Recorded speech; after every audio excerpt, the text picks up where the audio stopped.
Jimmy Thing from Maximum PC here at Oculus Rift's launch event. I'm speaking with Brian from Insomniac Games. And Brian, how's it going? It's going great. Yeah, we're really excited to be at the show here. There's a lot of great games, great developers. And it's really fun just to be a part of the beginnings of VR. Awesome. And I just had a chance to play Edge of Nowhere, a title that you guys are working on. Can you walk us through what the game's about?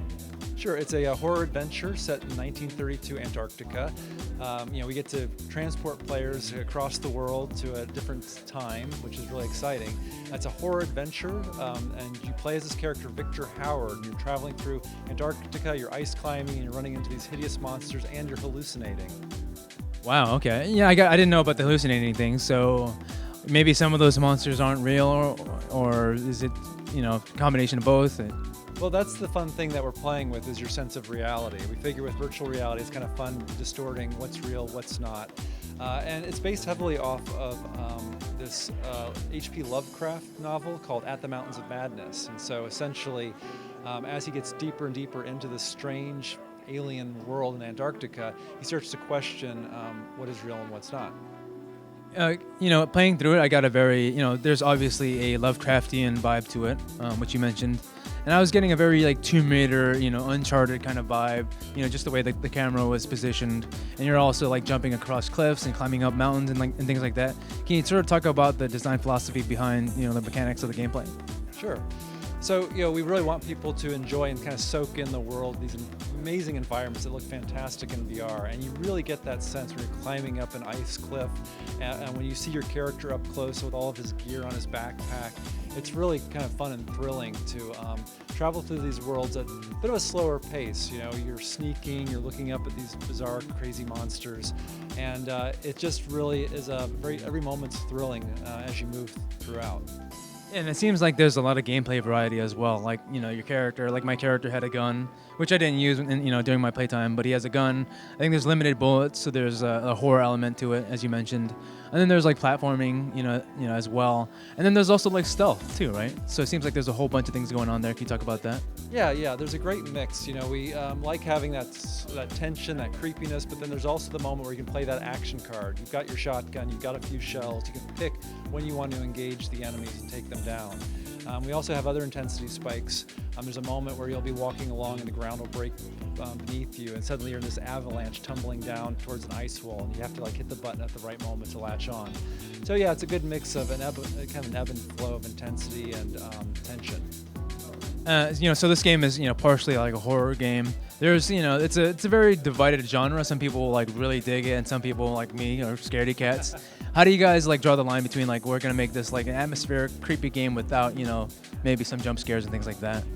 Well, this is a horror adventure, and we're focusing more on just building tension and creating exciting places to be.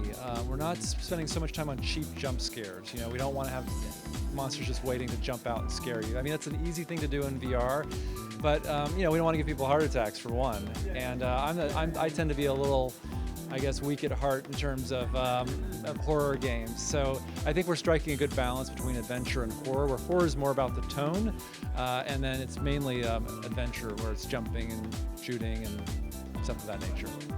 I have to say, there's also stealth elements to the game. I'm really not a big stealth person myself. It raises my stress levels. And again, like I've said, I'm not really into games like Amnesia or really scary games. At the same time, playing this is my second time playing it. It just feels really good. It feels more atmospheric creepy as opposed to this is a scary game. And the sneaking feels the sneaking doesn't feel too stressful either. So can you talk about walking the boundaries between making it kind of a stress, not so stressful yet at the same time immersive experience? Absolutely. I mean, we want to entertain people. We want most people to really enjoy this game, and because it doesn't feel like a daunting game to play with, scary and you gotta sneak around from monsters. It would seem like a very daunting game, but it was a blast to play while I was playing it. Yeah, I mean, our roots tend to be more in action. We worked on the Ratchet and Clank franchise, Resistance, Sunset Overdrive, so we tend to be geared more towards action and adventure. So it's kind of interesting that we're kind of going in a different direction for ourselves, which has more of a horror tone, but we're not going full bore into just completely grossing people out and trying to scare people around every corner. So I think that's where you're getting that mix of action, adventure, with that kind of creepy horror underlying tone.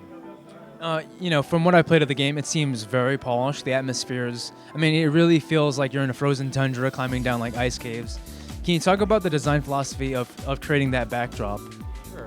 We did a lot of research. We watched tons of documentaries on early Antarctic exploration.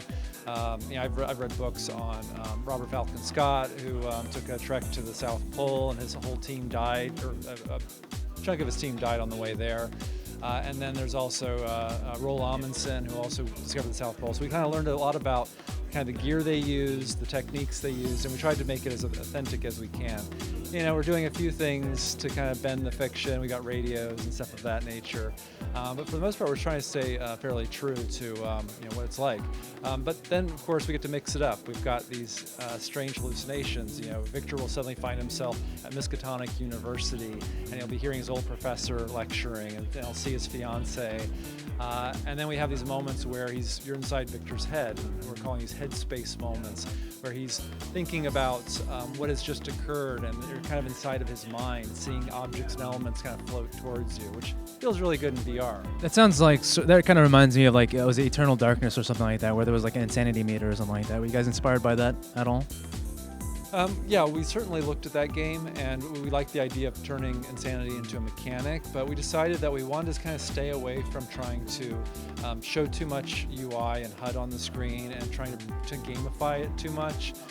Because at a certain point you start focusing too much on this meter, it just becomes this mechanic of how do I get the meter down. And so we'd rather just kind of keep it more experiential and kind of always keep people on the edge.